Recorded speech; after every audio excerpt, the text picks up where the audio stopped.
saudara dan saya sebagai orang tua, seringkali kita menjadi sombong karena kita mau menutupi kekurangan kita. Ya, kita ini kan kehilangan banyak ketika kita menjadi tua. Dan kita ini mau menutupi gitu loh kekurangan kita. Lalu kita menjadi sombong. Saya beri contoh ya. Di gereja kami dulu itu ada satu tante. Gemuk dia. Nah kalau dia jalan itu orang-orang yang di gereja itu takut sekali kalau dia itu jatuh. Karena jalannya dia sudah tidak bagus gitu loh. Lalu ada seorang anak muda yang sebetulnya punya niatan baik. Gitu. Ketika dia berkunjung ke rumah tante itu dibeli tongkat baru. Bapak Ibu tahu bagaimana sikapnya? Kira-kira dikasih tongkat baru itu bersyukur? Enggak. Terima kasih. Nah, yang terjadi apa? Ngamuk. Tersinggung. Kamu datang kok malah bawa aku tongkat. Apa aku tidak bisa jalan tak? Loh tante, daripada nanti kalau tante jatuh pakai tongkat toh tante. Enggak. Ya, saudara, sombong dan keras kepala. Iksa paket ketok. Saudara, tante itu sampai punya 4 tongkat loh. Karena kan orang banyak kasihan sama dia, ya toh. Dibeli 4 tongkat itu tidak dipakai sama dia. Saya ke rumahnya tak bilang, "Cik, kok akeh tongkat iyo?" Dia nek mau ngambil, oh. No.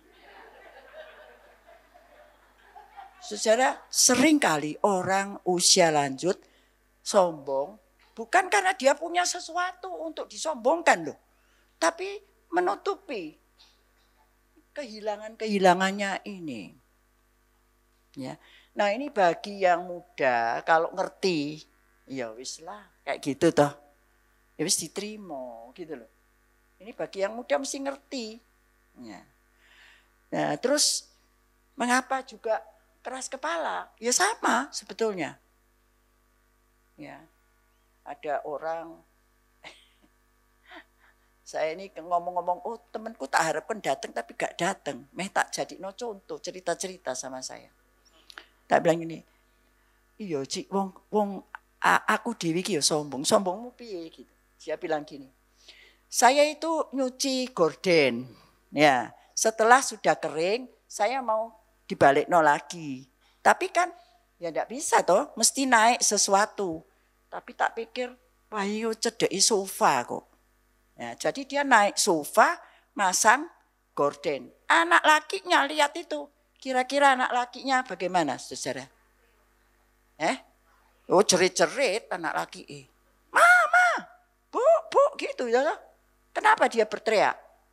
Oh, takut jatuh loh. Saudara dan saya kalau jatuh itu fatal loh. Betul loh.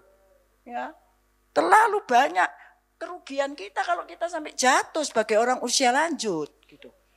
Tapi dia bilang wis meneng wae. Oh gitu, saudara. Terus dia masang. Ya toh. Sana itu bilang, "Ma, nek jatuh lo buktinya aku gak jatuh kok." Ya. Saya bilang, "Kowe iki sombong ora?" Iya, yo tak pikir-pikir yo sombong ya. Saudara, kita ini sering sombong dan ngeyel karena tadi itu kita merasa kita masih mampu. Masih bisa sendiri saya ini. I don't need your help. Ini salah satu bentuk kesombongan. Orang tua. Ya. Padahal anak ini kan punya ketakutan nek sampai tiba ya apa gila gitu. Jadi seperti itu. Merasa masih mampu dan tidak merasa masih tidak perlu bantuan orang lain. Ini sebabnya orang usia lanjut sering sombong dan ngeyel gitu. Satu hari ada seorang anak cerita gini, "Untung mamaku kisik nurut mbak aku." Piye cekak cerita no tak bilang gitu. Mama itu loh pagi-pagi tahu-tahu megang botol isinya jus kedondong. Lalu tanya, "Mah, apa ini?" "Jus kedondong." Loh, Mama mau minum sekarang? Iya. Mama sudah makan apa belum? Belum. Lalu anaknya bilang, Ma, jangan minum jus kedondong. Nek perutnya masih kosong. Mama kan tidak biasa minum itu. Nanti nek Mama minum, terus perutnya sakit kayak apa ya? Dua sikap dari ibu ini ya. Dia bisa tetap minum. Peduli apa? Perut-perutku dewi. Lagi. Loh. Ini kesombongan orang tua tuh kayak gitu. Ya toh? Karena dia tidak mau mendengarkan orang lain mengedepankan dirinya. Ini one of the reason kenapa kita sombong. Kita tidak mengutamakan orang lain. Kalau kita mengutamakan orang lain kan, loh ya anakku ini omongannya masuk akal. Mau dengarkan. Nah dia cerita, untung mamaku ini wonge apik. Terus tak bilang, ti ayam ya nek mari makan. Oh ya wis. No. Ini orang tua yang sikapnya tadi rendah hati mau mendengarkan nasihat yang lebih muda. Di Lukas pasal 8 ayat 1 sampai 3 itu Tuhan Yesus itu mengadakan perjalanan dari kota ke kota, dari desa ke desa untuk memberitakan Injil Kerajaan Allah. Bersama-sama dengan ke-12 muridnya. Tapi ada banyak perempuan-perempuan yang mengikutinya. Yesus itu menerima pelayanan dari orang-orang sekitarnya. Yesus sebetulnya tidak butuh bantuan apa-apa loh. Oh dia Tuhan kok. Tapi dia menyatakan di dalam kerendahan hatinya itu. Tuhan bilang, ya nek kamu mau melayani aku terima. Dengan sangat bersyukur kayak gitu. Ya, itu mau belajar dari Tuhan Yesus. Jadi Tuhan Yesus tidak ada kesombongan sedikit pun. Dia, saudara kita orang tua ini kadang-kadang sombong bisa bilang, aku iso dewe kok gak butuh kue. Nah itu saudara, itu kesombongan. Tuhan tidak begitu loh. Ketika orang mau melayani dia terima. Mari sekarang kita naikkan doa bersama. Ya, mari kita baca ya. 2, 3.